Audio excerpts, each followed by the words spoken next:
안녕하세요. 김영민의 명품 주식 아카데미. 네. 외우시죠? 네. 아니, 좋아서요. 네. 예, 이 주식 아카데미가 네. 진짜 그 어떤 종목 추천이나 관심보다 더 수익률이 좋은 것 같아요. 그렇죠. 지난주에 저희가 이제 좀 늦은 게 아닌가 이런 생각을 했었는데도 그쵸. 불구하고 그 탄소 국경세 얘기해드리면서 그 55 어쨌든 제가 읽어보라고 말씀을 드렸었죠. 그거 얘기해드리면서 사실 친환경과 관련된 섹터에서 주목을 받을 수 있을 만한 종목들을 맞아요. 쭉 열거를 해드렸어요. 근데 그 종목들 중에서 정말 많은 종목들이 시세가 좀 강했어요. 그러니까요. 특히 에코프로, 그다음에 뭐 KC 그린홀딩스, 그다음에 제가 이제 뭐 분리도 종목으로 말씀드렸던 일진홀딩스도 뭐 꾸준하게 지금 잘 가고 있고요. 그래서 그런 종목들이 사실 좀 시기적으로 좀 늦었다라는 생각이 좀 들 때도 여러분들이 좀 종목을 잘 사별해서 본다면 이슈가 여전히 지금 친환경 이슈는 상당히 좀 강하게 지금 그렇죠. 지속이 좀 되고 있는 상황이잖아요. 네. 지난주에 말씀드렸던 것과 마찬가지로 이번 주도 여러분들이 좀 늦었다. 이제 와서 이런 생각이 드실 수도 있는데 네. 절대 늦지 않았다. 오. 지금도 늦지 않았다라는 걸 제가 또 종목으로 증명을 좀 해드리도록 할 테니까 네. 오늘 제가 또 교육해드리는 내용 그리고 종목들에 대해서도 관심을 한번 가져보셨으면 좋겠습니다. 알겠습니다. 오늘 주제 바로 열어볼까요? 네. 오늘의 주제는요. 테슬라. 친환경 이제 2탄. 네. 지난주에 그래도 나름대로 좀 괜찮았기 1탄이라서. 때문에 1탄이라고 치고 네. 이번 주는 친환경 2탄. 네네. 테슬라와 전기차. 이제 와서 무슨 테슬라 모르는 이제 사람 발표 없는데. 다 났는데. 뭐 그런 얘기를 하시는 분들도 있는데 네. 테슬라 지금 이 사진을 보면 이제 이 테슬라의 이제 기가 팩토리, 테슬라 이제 자동차를 만드는 공장의 이제 사진인데요. 오늘 테슬라가 이제 실적 발표를 했어요. 근데 처음으로 10조. 네, 매출액 기준으로는 10조가 훌쩍 돌파한 넘었고 거죠? 영업이익이 이제 1조 원을 넘었죠. 네. 그래서 이제 실적을 보고 제가 정말 좀 의미 있는 데이터들에 대해서 여러분들께 말씀을 좀 드려보도록 할 테니까 그렇다고 제가 뭐 테슬라를 사시라는 게 아니라 네. 그만큼 이게 전기차 시장이 앞으로도 상당 기간 동안 계속해서 이렇게 폭발적으로 좀 성장할 수밖에 없는 시장이다라는 걸 다시 한번 여러분들께 좀 강조를 해드리기 위해서 준비해 온 주제니까 네. 관심을 한번 가져보시면 좋겠습니다. 전기차 얘기해서 다행이네요. 저는 또 네. 코인에서 뭔가 투자를 하라고. 근데 요즘에 테슬라가 괜히 이 앨런 머스크가 그죠. 비트코인 투자를 해가지고 이번에도 이제 순이익 기준으로 보면 한 2, 300억 정도 그 비트코인 투자한 것 때문에 코인에서 손실이 났죠. 잡혔다고 네네네. 하는데 이게 마치 테슬라가 무슨 가상화폐 관련주가 된 것처럼 예. 비트코인 가격 올라가면 테슬라 반등하고 비트코인 가격 급락하면 테슬라도 뭐 못 약간 가고 막. 오너 리스크가 없지 않아 그렇지 있는 약간 이제 기업이죠. 그런 이제 좀 종목이 돼버렸는데 네. 사실 이제 테슬라의 가치를 다시 한번 재조명하면서 테슬라와 관련되어 있는 이 친환경 섹터 쪽에서 좀 주목을 좀 받을 만한 종목들 말씀을 한번 드려보도록 하겠습니다. 예. 자, 2분기 실적 발표 제가 리뷰를 한번 해드려 볼게요. 매출액이 이제 120억 달러 정도 되고 2분기 영업이익이 이제 11억 달러. 우리나라 돈으로 이제 순이익이 영업이익이 아니라 순이익이에요. 순이익. 좀 못하네. 순이익인데 여기 이제 순이익 기준으로 1조 3천억 원을 이제 기록을 했다는 거예요. 근데 이제 좀 놀랄 만한 건 사실 이제 미국의 시장 조사 기관에서 테슬라의 순이익이 이제 주당 순이익 기준으로 봤을 때 한 0.9센트, 0.95센트 정도가 될 거라고 예상들을 했어요. 근데 거의 1.5달러가 나왔거든요. 그러면 예상치보다 거의 한 4, 50% 가까이 지금 실적이 잘 나왔다는 어닝 서프라이즈도 어마어마하게 이제 어닝 서프라이즈가 나온 거예요. 그러다 보니까 이제 시장의 모든 예상치를 이제 뛰어넘는 어닝 서프라이즈를 기록했다는 거. 그리고 특히나 네. 여러분들이 아시다시피 2분기 때 어땠습니까? 우리 삼성전자의 막 그 차량용 반도체 쇼티지, 미국의 이제 공장도 막 중단되고 특히나 뭐 그 차량용 반도체가 품귀 현상이 생기면서 현대 기아차 공장도 일시적으로 가동 중단이 됐었고 GM이나 포드도 마찬가지고 뭐, 전 세계 완성차 기업들의 공장 네. 가동이 중단이 그때 당시 됐었잖아요. 5월이 막 보릿고개다 했던 기억이 맞아요. 있어요. 그래서 그런 이슈들이 있었는데도 불구하고 각종 원자재라든지 반도체가 품귀 현상 때문에 생산의 차질을 빚었는데도 맞아요. 불구하고 네. 무려 테슬라가 2분기에만 전기차를 20만 대 이상을 생산을 했대요. 와. 그리고 인도 기준으로 판매한 것도 20만 대가 넘었대요. 20만 대 참 이렇게 하면 잘 안 와요. 네, 안 와놨는데 그래서 네. 제가 다음 슬라이드 한번 비교를 그래요? 해드려 볼게요. 예, 한번 볼게요. 20만 대가 얼마나 많은 건지, 특히나 네. 이제 전기차 중에 얼마나 이제 분기 기준으로 많은 이제 생산량과 판매량을 기록한 건지를 좀 보여드리면 전 세계의 이제 모든 완성차 회사가 그래서 테슬라를 추격을 지금 하려고 하고 있잖아요. 대규모 투자를 많이 발표를 했고 뭐 유럽의 폭스바겐, 스텔란티스, 뭐 탈내연기관 선언한 거 다 아시는 내용이고 최근에는 또 메르세데스 벤츠가 500억 유로, 우리나라 돈으로 53조 원이에요. 맞아요. 2030년까지 또 투자하겠다는 얘기를 또 발표를 했죠. 현대기아차도 마찬가지죠. 이 GMP 통해서 전장화 투자를 계속해 나가겠다라는 거 얘기했는데, 근데 현대차의 아이오닉 5, 그다음에 기아의 EV6, 요 전기차들이 연간 생산 목표가 3만 대예요. 연간 생산 목표가. 앞서 테슬라는 이 분기에만 4월, 5월, 6월 달에만 20만 대를 생산을 했고, 지금 현대기아차는 연간 생산 목표가 3만 대, 4만 대예요, 올해. 근데 물론 이제 내년에는 설비 투자를 더 해가지고 생산 캐파가 이거보다는 훨씬 더 늘어나겠지만, 어쨌든 현실적으로 봤을 때 테슬라가 다른 완성차 기업들에 비해서 정말 압도적인 생산 능력을 가지고 있다는 거예요. 이게 어쨌든 아직까지는 이 전기차 시장에서 테슬라가 왕자다라는 걸 증명을 해주는 스코어다라는 걸 제가 말씀을 좀 드리고 싶다는 거거든요. 그 다음 슬라이드 한번 보도록 하겠습니다. 그러면 이렇게 테슬라가 정말 압도적인 생산 능력을 가질 수 있었던 원동력이 뭐냐? 여러분들이 이제 많이 들어보셨던 바로 이 기가팩토리라는 거. 맞아요. 기가팩토리가 바로 이제 테슬라의 자동차 생산 공장을 얘기하는 거거든요. 사진을 보시면 정말 으리으리하지 않은가요? 이게 사진이 정말 느낌적인 느낌이 전달이 제대로 될지 모르겠는데, 이게 바로 중국 상하이에 있는 테슬라 기가팩토리예요. 무려 86만 평 규모의 공장이고요. 여기에 연간 전기차 생산 캐파가 무려 25만 대. 요 한 군데에서만. 네, 2019년에 공장 착공을 해가지고 지금 이제 완공을 해서 열심히 공장을 돌리고 있거든요. 연간 생산 능력이 25만 대라는 거예요. 사실은 이 상하이에 기가팩토리를 만들기 전에 이미 미국의 네바다주에 그리고 뉴욕주에 테슬라 기가팩토리가 있었어요. 네네. 그래서 이제 3공장을 만든 게 상하이에 있는 기가팩토리예요.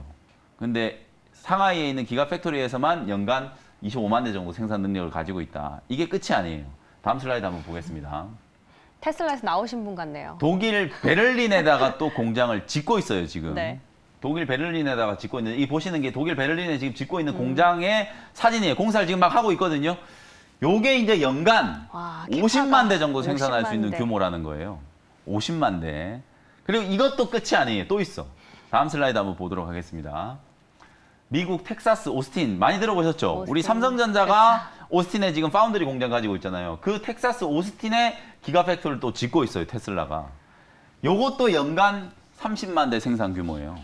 그러면 미국에 이미 있는 네바다주에 있는 거, 뉴욕주에 있는 거, 그리고 상하이에 있는 거, 독일 베를린에 있는 거, 그리고 텍사스에 있는 것까지 다 합치면은 연간 이게 100만 대를 훌쩍 넘기는 거잖아요. 예. 그러니까 이 생산 능력으로 따져봤을 때 다른 완성차 회사들하고는 지금 어마어마한 간극이 있는 거예요. 그러니까 내노라는 이 완성차 회사들이 수십조 원을 투자를 해가지고 테슬라를 따라잡으려고 하는데도 아직까지는 시가총액 기준으로 따져봤을 때는 테슬라하고 다른 완성차 기업들이 정말 차이가 좀 크다라는 거거든요. 그래서 지금은 테슬라의 주가가 막 60달러 근처에서 막 왔다 갔다 지지부진하게 움직이고 있지만, 그래도 여전히 전기차 시장에서 테슬라의 영향력을 무시할 수 없다. 그리고 이번에 실적 발표를 한 걸 보시면 아시겠지만, 이 생산 능력, 얼마나 많은 캐파를 가지고 있느냐에 따라서 기업의 경쟁력이 결정된다라는 거. 그럼 우리가 가만히 생각해 보면 우리나라의 현대차, 기아도 마찬가지고, 미국의 뭐 GM 포드도 마찬가지고, 폭스바겐, 뭐 스텔란티스 등등등 이 테슬라를 따라잡기 위해서 얼마나 많은 투자를 하겠어요. 그러면 지금 시장의 트렌드를 여러분들 잘 보시면은 삼성전자랑 SK 하이닉스는 잘 못 가잖아요. 근데 반도체 소부장 종목들은 너무 잘 가죠. 그리고 2차전지 배터리 기업들, LG화학, 삼성 SDI, SK 이노베이션 잘 못 가죠. 물론 이제 오늘 삼성 SDI 같은 경우에는 상당히 좀 좋은 실적 발표를 해가지고 한 2, 3% 정도 올라가긴 했지만, 배터리 셀 기업들은 못 가는데 아래쪽에 있는 막 소재 기업들은 다 급등해가지고 뭐 어마어마하게 폭등했잖아요. 그리고 아까 제가 말씀드렸던 것처럼 효성 첨단 소재, 효성 TNC 등등등 해가지고 이런 소재 기업들 너무 잘 가죠. 그러니까 지금은 시장의 트렌드가 그냥 업종의 대표주들, 자동차 업종으로 따지면 현대차, 기아, 테슬라 이런 종목들이 잘 가는 때가 아니고 그 아랫단에 있는 종목들이 잘 가는 시기라는 거예요. 그래서 우리가 주목을 해봐야 되는 건, 이렇게 어마어마한 생산 설비를 만들어야 되는 다른 경쟁 기업들이 얼마나 많은 돈을 투자를 하겠어요. 조금 전에 제가 말씀드렸던 것은 그냥 툭 하면 40조, 50조예요.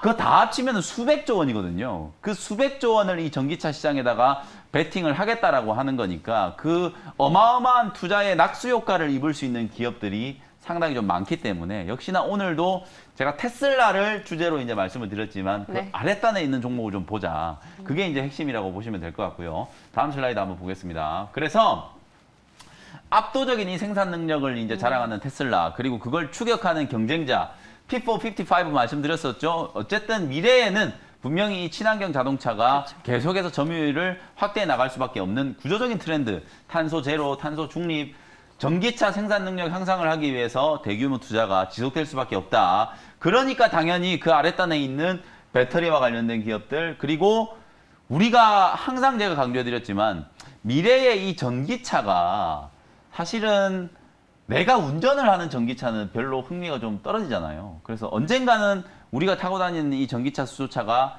자율주행 예. 자동차가 될 거고 전장화가 다 될 거거든요. 그러다 보니까 전장화라든지 자율주행까지도 이제 여러분들이 이 대규모 투자에 낙수 효과를 입을 수 있는 섹터로 분명히 관심을 좀 가져야 된다라는 거. 다음 슬라이드 한번 보겠습니다. 예. 관련주가 그래서 나왔네요. 이제 종목들을 한번 입체 분석을 좀 해보자는 거예요. 오늘은 여기에 이제 제가 언급드린 종목 외에도 정말 수많은 종목들이 진짜 있어요. 많죠, 예. 이 섹터는 그야말로 그때마다 시장의 주도 섹터로 급부상을 할 수 있을 만한 이유가 뭐냐면 배터리와 관련된 종목도 수십 개가 되잖아요.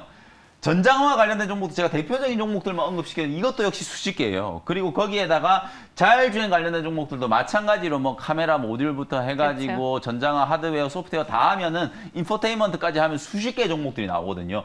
그래서 이거는 테마가 딱 불기 시작하고 관련된 섹터가 이슈가 이제 부각되기 시작하면 정말 수많은 종목들이 주도 섹터로 부상할 수 있는 가능성이 좀 높기 때문에 일단 크게 봐서 이렇게 이제 세 갈래로 좀 나눠 놓고 관련된 종목들이 어떤 것들이 있는지를 미리미리 여러분들 좀 준비를 해보시면 너무 좋을 것 같고, 그 중에서도 여러분들이 좀 대표적으로 보실 수 있을 만한 종목들 몇 개만 제가 오늘 간추려 온 거니까 네. 간단하게 설명을 한번 드려보도록 하겠습니다. 먼저 배터리 자동차, 전기차에 들어가는 2차전지 배터리가 어쨌든 가장 좀 큰 영향력을 핵심이죠. 가지고 예. 있잖아요. 그 배터리를 만들 때도 역시나 배터리에 들어가는 소재, 그리고 그 배터리를 만들 때 들어가는 장비, 그리고 그 배터리를 만들 때 들어가는 부품, 이런 종목들을 이제 다 갈래를 나눌 수가 있는데, 소재 종목들은 너무 얘기를 많이 했어요. 소재가 그리고 탄력이 확실히 더 많이 받았죠. 그렇죠. 예. 주가도 많이 또 급등을 했고, 예. 소재 종목은 지금 뭐 줄줄 깰 수 있을 거예요, 여러분들도. 양극재, 음극재, 뭐 분리막, 전해질 다 나눌 수 있을 거거든요.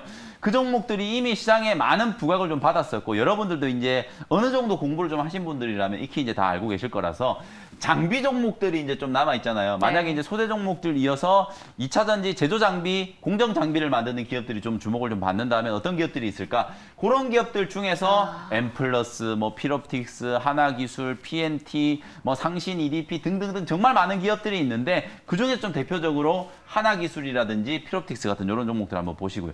필옵틱스 같은 경우에는 삼성 SDI 수혜를 입을 수 있는 종목이라, 특히 오늘 삼성 SDI가 좋았죠. 2분기 실적이 정말 좋았잖아요. 예. 영업이익이 거의 3,000원 가까이 나왔고, 뭐 이미 예고된 바대로 배터리 부분에서 드디어 이제 흑자가 나왔거든요. 뭐 그런 이슈 속에서 주목을 한번 받을 수 있는 2차 전지 이제 노칭 장비를 삼성 SDI에 독점적으로 지금 납품하는 기업이고, 헝가리 공장이 지금 같이 나가 있는 기업이 바로 필옵틱스이기 때문에 장비 기업 중에는 주목을 한번 해보시면 좋겠고, 네. 부품 기업 중에서는 신흥 SEC라는 종목, 요 회사는 이제 배터리 셀을 만들 때 배터리 셀의 뚜껑을 만드는 기업이에요. CID라든지 캡 어셈블리 뭐 이런 거 아마 들어보셨을 거예요. 상신 EDP라든지 신흥 SEC가 바로 그런 이제 부품을 만드는 상신 EDP. 기업인데, 예. 요것도 이제 안전장치의 일종이라고 생각하시면 될 것 같거든요. 그리고 소재 기업에 비해서 신흥 SEC도 아직 시가총액이 한 4천억대 정도밖에 안 되기 때문에 여전히 좀 저평가 구간이다. 그리고 이제 하나기술이라는 기업, 요 회사도 2차 전지 이제 제조 장비를 만드는 기업인데, 특히나 또 요 회사는 배터리 3사와 다 거래를 해요.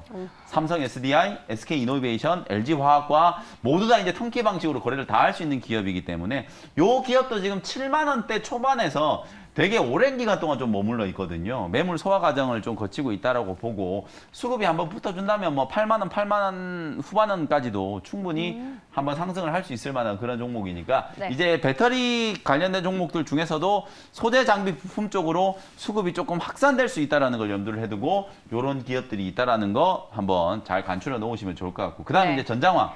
아, 전장하면 대표주가 뭐 SL, 화신. 그렇죠. 뭐 이것도 익히 많이 말씀드렸던 종목이긴 한데 오늘은 제가 좀 현대모비스를 좀 강조를 좀 해드리고 그래요? 싶어요. 예. 현대모비스 차트 열어보시면 되게 좀 지지부진하잖아요. 이 GMP 때문에 작년에 주목을 좀 올 연초였죠. 그 애플카 수혜주로 주목을 좀 많이 받으면서 그쵸. 주가도 좀 급등했었는데 네. 현대모비스하고 현대위아가 같이 급등을 했었는데 최근에 현대위아는 최고가를 한번 올라가고 넘어섰었는데 현대모비스는 그런 반등도 없이 지금 계속 빠지고 있거든요. 실적이 좀 부진하기도 했었고 이 GMP 제가 아까 현대차 아이오닉 5, 그 다음에 EV6 연간 몇 대 정도 생산할 수 있는지 말씀드렸잖아요. 그쵸. 아직까지는 생산 능력이 좀 미미해요. 그래서 이게 내년부터 이제 본격적으로 생산 캐파가 좀 늘어나기 시작하면서 그야말로 이제 이 GMP 플랫폼의 위력은 내년부터 이제 발휘가 될 거다. 그래서 안 좋은 건 이제 거진 다 주가에 반영이 됐다라고 보고 지금 뭐 한 25, 6만 원 정도에 거래되고 있는데 만약에 한 24, 5만 원 정도 가격을 준다면 그때는 정말 여러분들이 중장기 매수를 해야 관점으로 된다. 오. 한번 매수를 해볼 수 있을 만한 정말 좋은 기회라고 보거든요. 예. 그래서 현대모비스는 내년까지 조금 길게 보시고 투자의 관점으로 이제 좀 대응을 하실 수 있는 분들이라면 현대모비스 저는 뭐 단연 원픽으로 좀 말씀을 좀 드려보고 싶고 네. 그 외에도 SL은 뭐 자동차 이제 헤드램프, 자동차는 이제 전장화에 들어가는 PTC 히터, 이제 곧 하반기 때 이제 출시될 제네시스 전동화 모델이 출시가 될 거거든요. 제네시스 전동화 모델의 차값이 엄청나게 비싸요. 기본 옵션에 없는 게 이제 8천만 원. 아, 진짜요? 옵션 들어가면 이제 1억이 넘어요. 이제 외제차보다 더 비싸잖아요. 이 램프 자체가 어제도 한길스 매니저는 잠깐 얘기를 네. 나눴었는데 뭐 네. 고급 LED 그렇죠. LED 뭐, 램프. 그래서 예. 이제 SL은 이제 전동화의 이제 가장 핵심적인 수혜주로 주목을 먼저 받았었던 게 요즘에 전기차가 나오는 걸 보면 네. 번쩍번쩍 하잖아요. 그렇죠? 네. 그게 이제 그런 이미지를 만들 수 있는 게 바로 이제 헤드램프.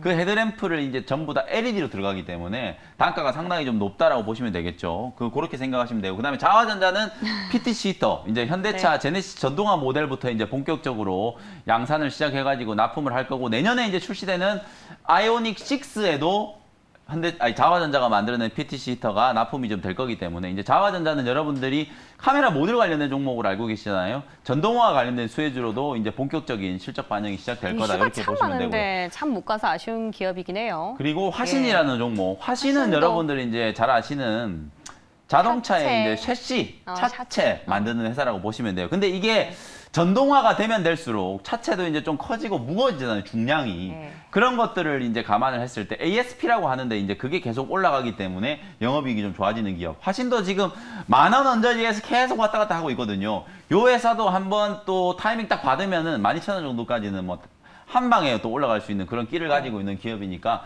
화신도 한번 잘 보시고요. 네. 그 다음 이제 자율주행. 만약에 이런 이제 수급 이슈가 여기 확산되고 여기까지 확산되고 여기까지 간다면 우리가 이제 자율주행 쪽도 분명히 좀 봐야 되거든요. 특히나 이 애플카와 관련된 이슈가 최근에 좀 잠잠하잖아요. 그쵸. 근데 또 언제 이게 또 불거질지 몰라요. 어쨌든 애플은 지금도 우리가 모르는 하고 이 있겠죠, 순간에도 뭔가 딜을. 애플카 출시를 위한 준비를 착착 하고 있을 거거든요. 그래서 다시 한번 그 애플카와 관련된 이슈가 이제 부각이 좀 됐을 경우에는 또 자율주행, 뭐 테슬라도 마찬가지고 테슬라라든지 애플은 이제 자율주행 쪽에서 정말 많은 이제 기술력들을 이제 개발을 하고 있는 상황이기 때문에 그와 관련해서 이제 뭐 텔레스피스 같은 이 차량용 반도체 자율주행 칩을 개발하는 기업들 그리고 이제 만도 ADAS 생각하시면 돼요. 이게 만도도 분할 이슈 때문에 이제 또 주가가 좀 많이 좀 무너졌는데 요 정도 가격이면 또 만도도 한번 저점 매수를 한번 고려를 해볼 만한 상황이라는 생각이 좀 들고 MC넥스 이제 자율주행의 이제 눈이라고 볼 수 있죠. 그렇죠. 카메라 자동차에 들어가는 모듈. 카메라 모듈, 차량용 카메라 모듈을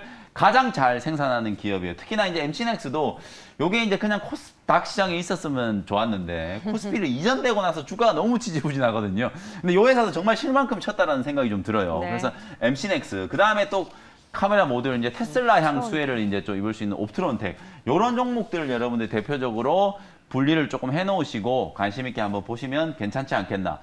다시 한번 제가 이제 말씀을 좀 드리는데 종목이 이거 외에도 정말 많아요. 맞아요. 이거 외에도 종목들이 정말 많기 때문에 여러분들이 꼭 요 종목뿐만 아니라 관련되어 있는 종목들을 이것저것 좀 찾아 놓으셔서 전장 쪽이 이슈가 되면 어떤 종목들이 가고 그 다음에 배터리 관련된 종목들, 소재, 장비, 부품 다 따로 나눠서 여러분들이 분류를 해놓으셔야 되거든요. 그다음 자율주행도 마찬가지로 섹터별로 이렇게 종목들을 잘 분류를 해놓으시면 어느 순간 배터리가 간다 그러면 그 종목들 찾아보시고 전장화가 간다 그러면 그 종목들 찾아보시고 그다음에 자율주행이 간다 그러면 그 종목도 딱 찾아보시면서 네. 공략을 하면 되겠죠. 그런 관점으로 이제 활용을 한번 해보시면 좋겠습니다. 아, 또 이렇게 친절하게 하나하나 다 정리를 네. 해주셨어요. 이제 나중에 있어서 원픽은 나중에 코너에서 하실 거잖아요. 네, 조금 이따 말씀드릴 예, 거예요. 알겠습니다. 자, 네. 마지막으로 정리 짧게 해볼까요? 네, 짧게 정리를 좀 해드리면 투자자를 위한 꿀팁. 각종 논란에도 어쨌든 테슬라는 정말 어마어마하게 성장하고 성장을 있다. 하고 있다. 테슬라는 역시 테슬라다. 그래서 대규모 투자, 증설의 낙수 효과를 기대할 수 있는 종목들을 우리가 좀 주목하자. 요건 절대로 단순 테마가 아니라 시대가 그만큼 변하고 있다라는 거. 그래서 투자는 기술적으로 해야 되고 순환매 사이클을 이용한다면 지금 시장에 맞는 중소형 주들 종목들 위주로 여러분들 대응 전략을 좀 세우시면 좋을 것 같다라는 말씀 드리면서 오늘 교육을 마무리하겠습니다. 예, 알겠습니다. 오늘 저희는 여기서 인사드릴게요.